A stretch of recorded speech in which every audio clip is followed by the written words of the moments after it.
moral laws to where, yes, you're not gonna always follow your highest passion of robbing a bank and like getting the money and taking a flight to Ibiza. Like, no, you're not gonna do that. Whew. If I'm still swollen looking, it's because I just woke up.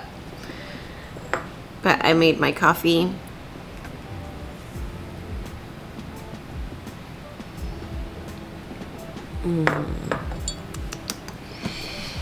I only allow myself to have 1 cup of coffee. Or if it's like an iced coffee, it's only 6 ounces. No more than that. So, I love coffee though. I've always loved coffee. Since I was like, how old was I when I started drinking coffee? I think it was 18 years old. It was like one of the first jobs where it was like, oh, we have coffee in the morning. And I was like, oh, okay. Like, I'll try it. And I tried it and it was so good. My friend Crystal, she's the one that was like, this is how you do it. Because I didn't know how to do it. I didn't even know how to make coffee. She was like, it's easy. Let me show you. So she was like showing me how to like make a cup of coffee. I had always seen my mom make coffee because my grandpa would always come to our house. And my mom would always have a coffee pot made. But he would drink black coffee. So I would just pour his coffee in his coffee cup. My dad's dad.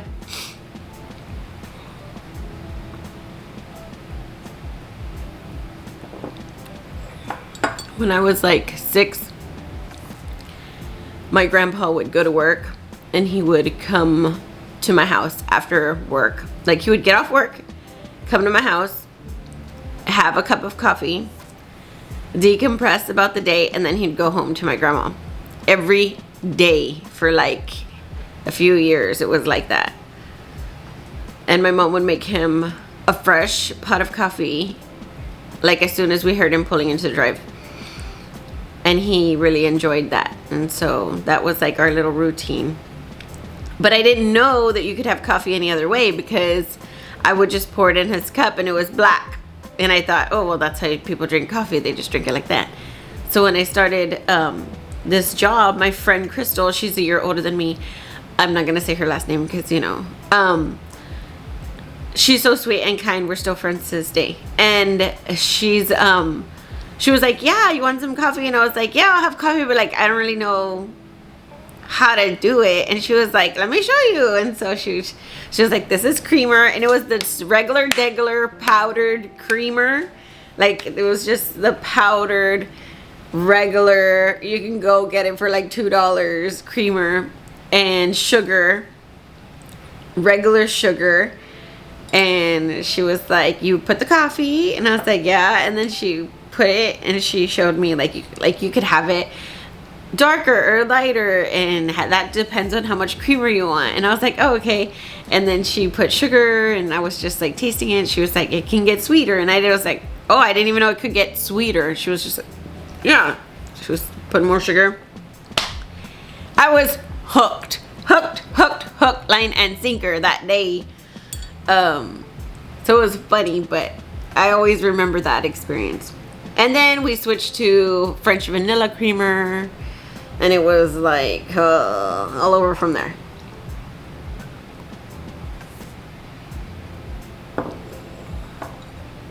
But the backlash from that was that I had never had a sit down job before. I had always done like on my feet kind of work, because I had like worked when I was 16 doing stuff on the weekends, you know, in different places. I call her my aunt, but she's a very extremely close family friend. I used to work for her brother and her at like a speedway. It's just like a racetrack for cars. And we used to work in the concession stand on our feet, and I was like 16, so it was so much fun. It was so cool. Like, I have so many memories of that. And then when they closed the concession stand at the end, there would always be like a few more races like lingering, and we got to see them for free because we were like workers, you know, we were staff. And it was so fun, and we would just run around and be like silly, and it was the best. But I had always worked on my feet. So anyway, getting back to what I was saying, when I first started drinking coffee, I had never had a sit-down job before. I had always been on my feet doing stuff.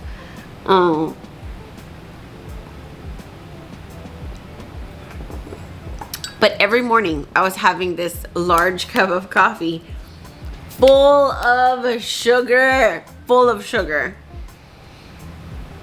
And I think within like 5 to 6 months, I had put on like 25 pounds of weight, like just weight, where everything shifted, where I was waking up, having my cup of coffee full of sugar, because I wasn't even thinking of like health or anything. I was like 18. No, I was 19. That's right. I was 19 years old. And so I wasn't thinking like, oh my God, I'm going to lose my figure. I better watch these calories, blah, blah, blah. No, like I wasn't thinking of that. And I just put on weight very rapidly. I had never had like a lunch, you know, so it's like coffee, lunchtime, you're eating, you're going back, sitting down, and then like going home and having dinner. Like I had never had like a job like that. I was always more physical. And yeah, my body was not having it. And all that was before I got sick. I got sick when I turned 30 with PH. So I had like a full life before that. And I remember all of those things. I was a very physical person. I like to work out. I love to go to the gym. I like to go bike riding. My favorite thing was roller skating. I know it sounds weird, but like rollerblading, roller skating, I loved that. My dad was the one that taught me how to bike ride though. So I would bike ride. That was one of my favorite things to do. And so now I don't do any of those things. And I taught my children to bike ride before I got sick. I would take them every weekend and I would pull them in this big carriage. I had 2 little ones in diapers, and my eldest, she was like able to ride on her own bike. And I would pull them in the big baby carriage, you know, and I would go. And then as the years passed, they kind of got old enough to do like little bikes, and we would go like just real close. But they're all getting older now, and there's the girl starting to drive and the boy drives. So it's like, you know, getting them to bike for fun is few and far in between now. But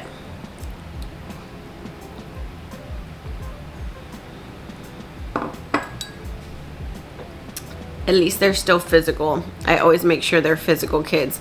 My son's a black belt, but he's taken time off of his karate like classes. He used to go to classes just to make sure and like maintain.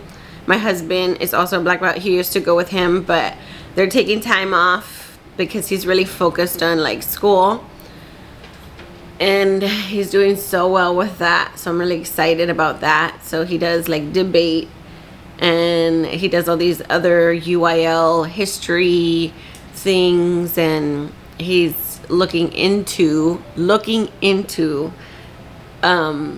he said decathlon, and these papers right here are class elections for student council. Oh, how cute. My daughter, she does student council. She did that all year. She does student council, National Junior Honor Society.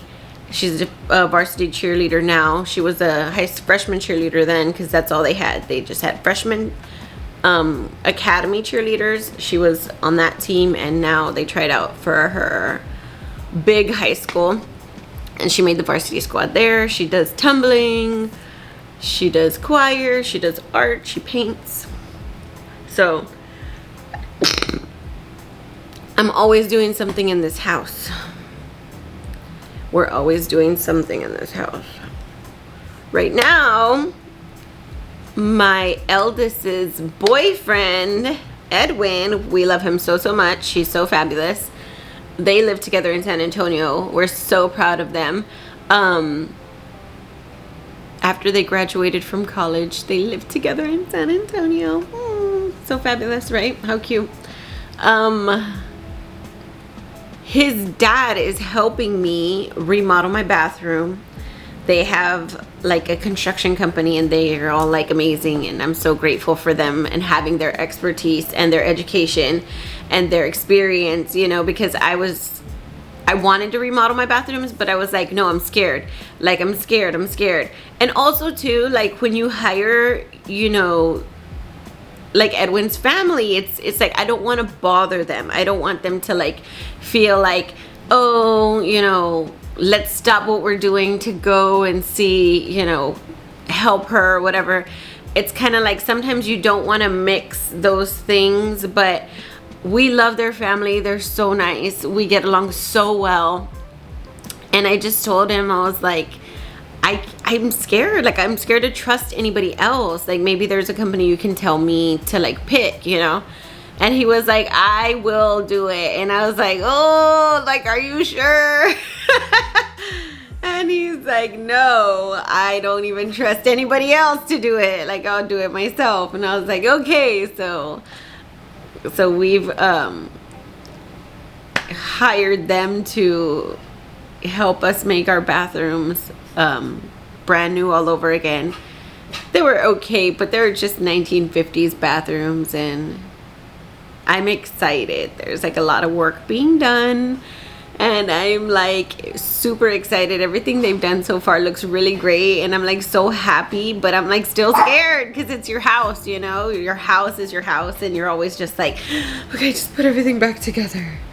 Put everything back together again, you know? And my house is very old. Like, it's very vintage house. It's very large house, and we're absolutely obsessed with it.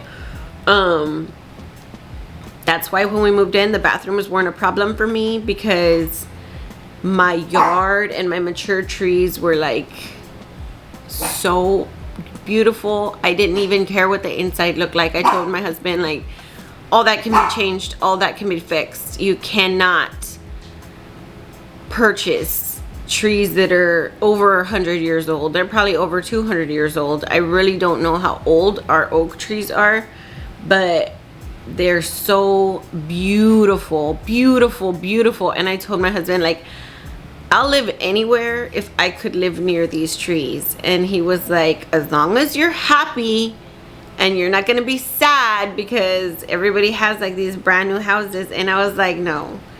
And we purchased a house, and we started tearing everything down inside of it, and we've changed it, and we've been here like 11 years. And I can honestly say, with my bathroom remodel getting done, like, this is my dream home. Like, this is my dream home. I don't want to live in like another bigger, like different, newer house. Like, I love my house. It's so fabulous. It's so full of character because it's an older house.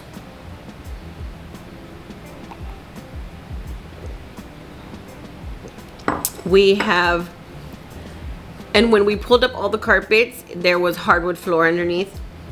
The only place there wasn't was in our kitchen, so we just tiled our kitchen floor. We pulled up all of our carpets, and we had all of the floors redone, sanded, stained, sealed at that time.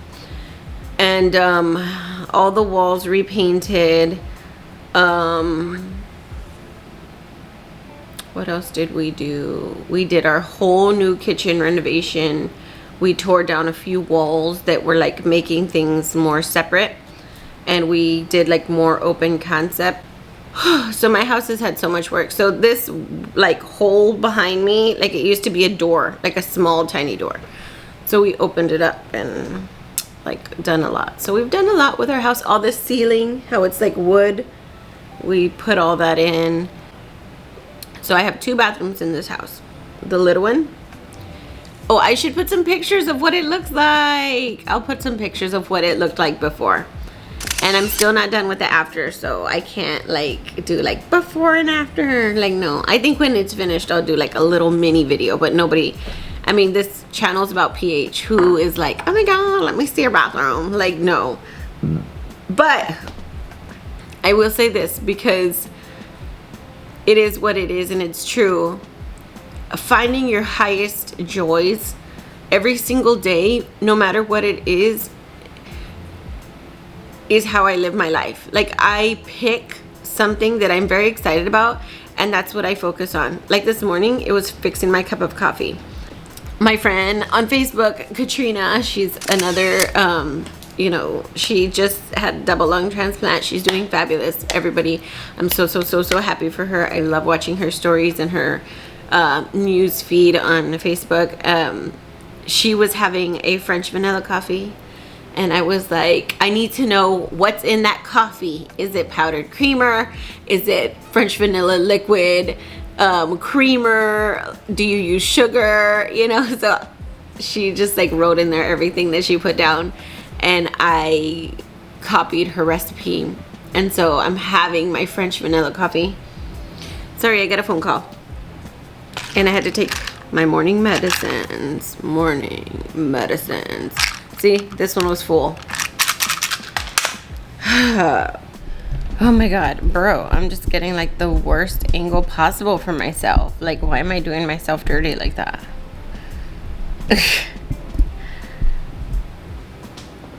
Okay. So again, like, I forgot what I was saying pretty much. Oh, following my highest passion. And if you wonder, like, why do you keep rubbing your eyes? Why do you keep rubbing your eyes? I keep repeating, my eyes leak. My eyes leak tear fluid because everybody, my eye doctor's like, you have dry eye, and that's why your eyes leak. No, my eyes leak because I am on a dilator medication that makes everything dilate. So my fluid in my eyes, like, it comes out. I noticed it every time I would do Remodulin change. Before, when my dosage was much lower, it would start to leak, and then my body would like self-regulate and it would stop. And my dosage is very high right now, so my eyes leak. They always leak, and I'm very like self-conscious about like getting like crust in my eye right here in the front because they're always leaking from the medication.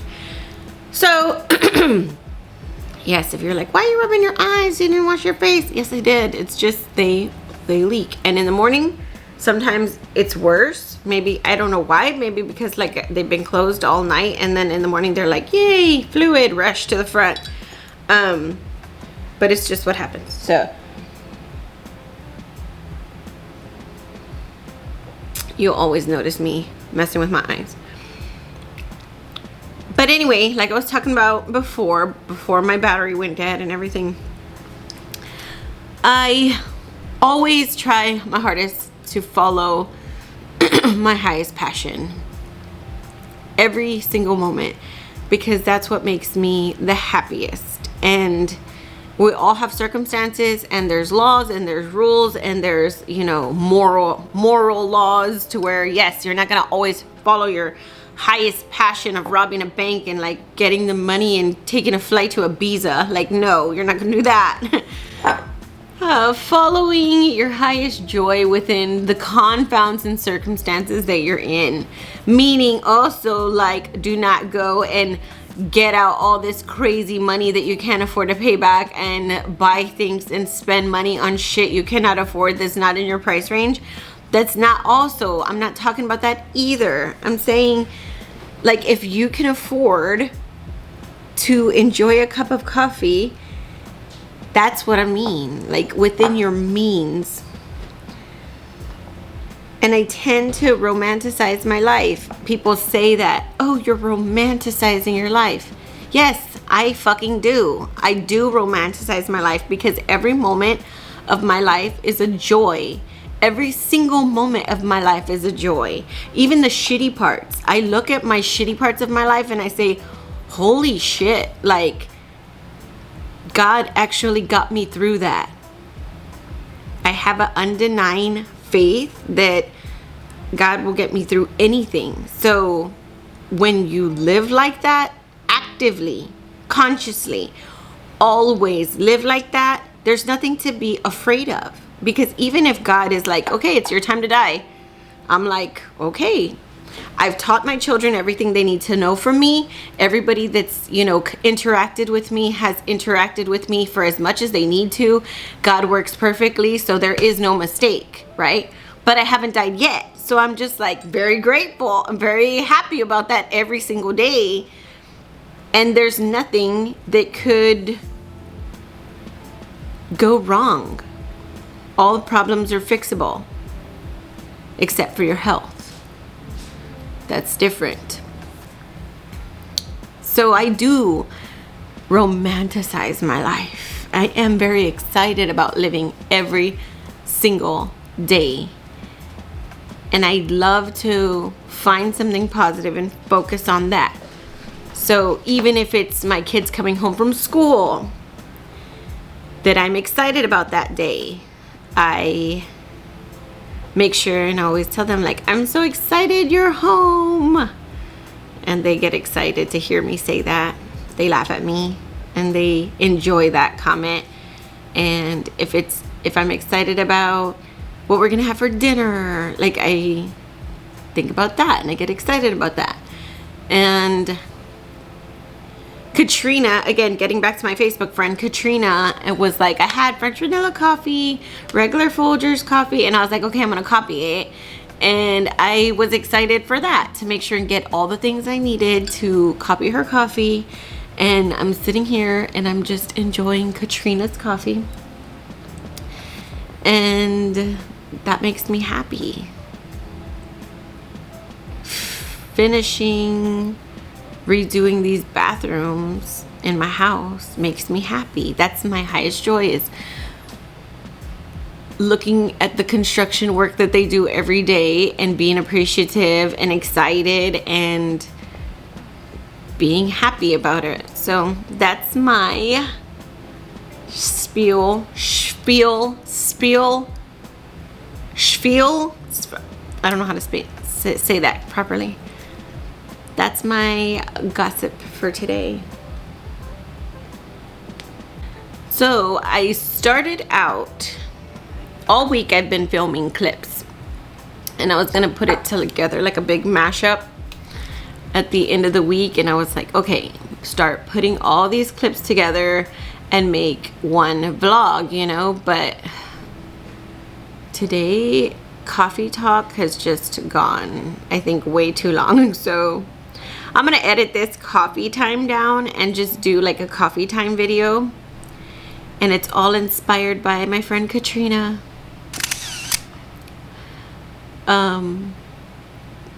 But yeah, I'm gonna sit here and finish my coffee and start my day.